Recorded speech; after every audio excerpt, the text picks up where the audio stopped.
Welcome, fellow thinkers. My name is Heather, and this is Harness Thought, the channel dedicated to harnessing the power of objective thought so we can develop our own educated personal biases. Today, we begin a series on home education. Ladies and gentlemen, new to homeschooling, gird your loins. And by the way, if you find this video encouraging or helpful or beneficial in any way, please be sure to slap that subscribe button.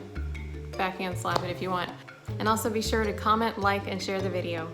And please click the notification bell so you will be notified when more thought-provoking or patience-provoking material is provided. Be sure to stay tuned until the end because I'm going to show you how you could possibly help save a life. Guys, these are some crazy times we are living in. I never thought I would see the day where homeschool moms would be sought out for educational advice. But here we are. Funny how perceptions can change overnight. We used to be this, and now we're this. But alas, fellow veteran homeschool moms, our time has come. But before I stow upon you my hard-earned wisdom about homeschooling, let me first say that our hearts and prayers are going out to all the people that have been affected, which is pretty much everybody at this point, by the coronavirus. I myself am also reeling from the changes that I've seen even in my own community in just a few weeks' time. The global effects are multiplying every day.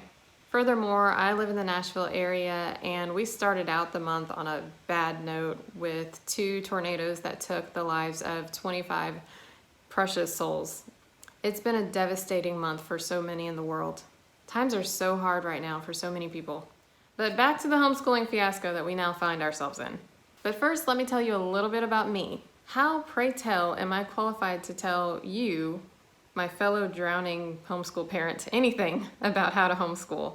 I am certain that even on your best and most patient day with your little angels, you probably did not want to find yourself in the position of needing to homeschool. You didn't ever want to be faced with home education, am I right? Well, me neither. I'm what you would consider an accidental homeschooler.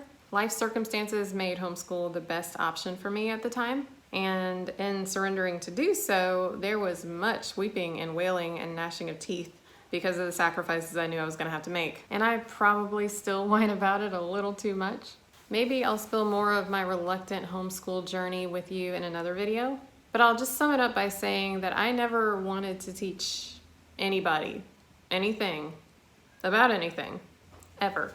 In fact, when I was asked if I wanted to be a teacher, because that is a common question that you get asked if you attend a Christian school and you choose to attend a Christian college, just like whether or not I was going to college to get my MRS degree, or was I just going to graduate with a regular degree?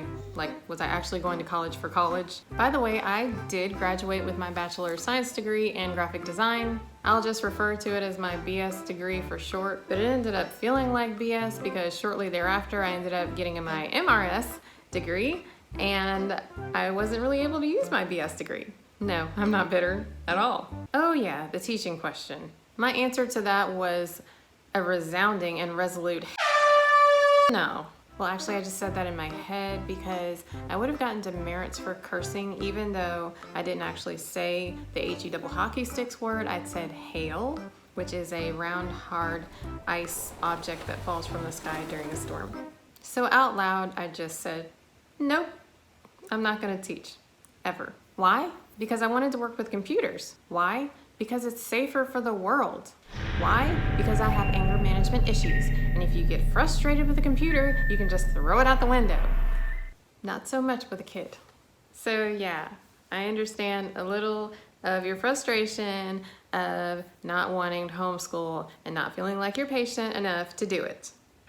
Because that's me. So a side point to this story is don't ever tell God you're not going to do something. Can I get an amen from every single parent in the United States right now?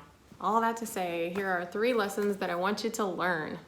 The sooner you learn these lessons, the better off you'll be. You need to be able to grasp this in your subconscious, your conscious, and your unconscious mind. Yes, all 3 minds need to be very aware of what you are doing. More on the 3 minds in another video. Lesson number 1, learn grace with yourself, please. I cannot tell you how many times over the past week that I have heard of parents, frustrated, exhausted parents, telling me how they haven't figured out how to manage the dishes and the laundry and the cleaning and the meal preparations and caring for their elderly parents and having their kids under their nose all the time, and the noise and the doomsday prepping, and how to work from their new work at home jobs, even if they have a job anymore, or helping care for their elderly neighbors, all thanks to coronavirus. Seriously guys, this is a huge transition. Don't underestimate how much time it's going to take. Give yourself some grace. Let me put this into perspective for you. If you were a veteran homeschool parent and you were only switching from one homeschool curriculum to another homeschool curriculum, you're already used to being at home all the time with your kids, you're already used to all that stuff. If you were just switching from one curriculum to another, you would be advised to give yourself and your children at least 1 month to handle this transition, at least. The entire world has been thrown on its side. Cut yourself some slack. Lesson number 2, you do need to get your priorities in order. Like I just stated, there are dozens of routines in everyone's life in the family that have been turned on their sides. I absolutely hate to use this analogy right now, but I live in Nashville and we just had the tornado. So let's say your house just got destroyed by a tornado or a fire or a flood or whatever natural disaster came your way. Either way, life will get pared back to the bare necessities. Think of it as tent camping, although I'm not sure if there's another kind of camping that you would do. I don't go camping. That's not my thing. I'm not really an outdoorsy kind of girl. But anyways, just use the analogy of a tent. You're gonna throw up a structure to protect yourself from the elements and care for your basic needs. The tent is your simple, basic structure of protection so you can take time to build a lasting foundation for the new life that you're building. Think of your daily routine like this. What are the bare necessities that you need to accomplish to get through the next few days? How are you going to keep your household running? Here are the obvious first 3 things to take care of: your meals, your hygiene, and your rest. Notice I did not say work or your children's education first. If these 3 basic necessities are in order, then you'll have more of a proper foundation and frame of mind to be able to handle getting a grip on your new work at home job and home education. So for the meals, now is not the time to worry about 3 perfectly balanced gourmet meals. Pizza and corn dogs will do, at least for a little while. I'm pretty sure they have organic pizza. Or make a couple up yourself and put them in the freezer. There are ways to work around this and keep your standards for eating. Number 2, for hygiene, please brush your teeth at least once a day and do everyone in your household a favor and take a shower. Finally, go to bed.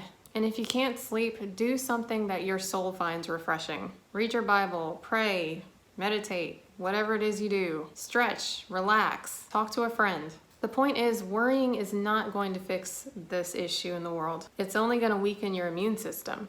Adequate rest will help you make better decisions and make you more prepared to tackle the job at home and give you a little bit more patience, hopefully, to deal with those ever-present children. Which leads me to the 3rd lesson you have to learn, and this one comes with several bullet points.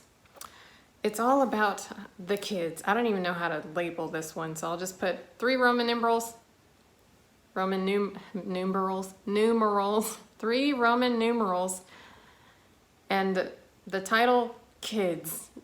Rule number 1, set boundaries. Now I'm referring to ages 4 and up, and yes, I do recognize that 2 and 3-year-olds can self-soothe and entertain themselves for a few minutes, maybe 20, 30 minutes at a time with adult supervision. It is difficult, I do get that. I've worked from home before, and I had a 4-year-old, a 5-year-old, and a 6-month-old, and I also homeschooled at the same time. I know it's hard, but think of this as a temporary solution. It might not be sustainable. Or you never know, you might actually kick butt with this. You might be awesome. You might rock this out. If you end up being one of those parents that crush it, then please send me a message and tell me how to do it myself, please. Now, I recognize that some parents are against telling their children what to do. Bless your heart. I'll be praying for you. However, kids do need to have boundaries. They must learn to recognize that there are some things bigger than their comfort and their entertainment. Remember, you are the parent with girded loins, not their court jester. And they're gonna have to learn that life is going to slap them in the face eventually, and it probably already has. So right now, they're gonna have to respect that your video conference trumps their chat with their BFF. Rule number 2, teach your kids the value of boredom. Yes, school is out and we all have our big or little munchkins running around our house, getting in our hair and under our feet all the time. But they're gonna have to learn that it is good to be bored. It builds their creativity. You have no idea the Einstein that you have in your house. They don't even know it themselves. They're too busy watching TV, like mine are currently while I shoot this video. I mean, hey, I'm learning about the boredom thing too. Why do you think I'm conquering my anxiety and starting this channel? It's because even though I'm busy and with all the work going on around me, I'm still intellectually bored. To be honest with you, laundry just doesn't do it for this brain up here. Now that we're all collectively as a nation stuck at home staring at a wall,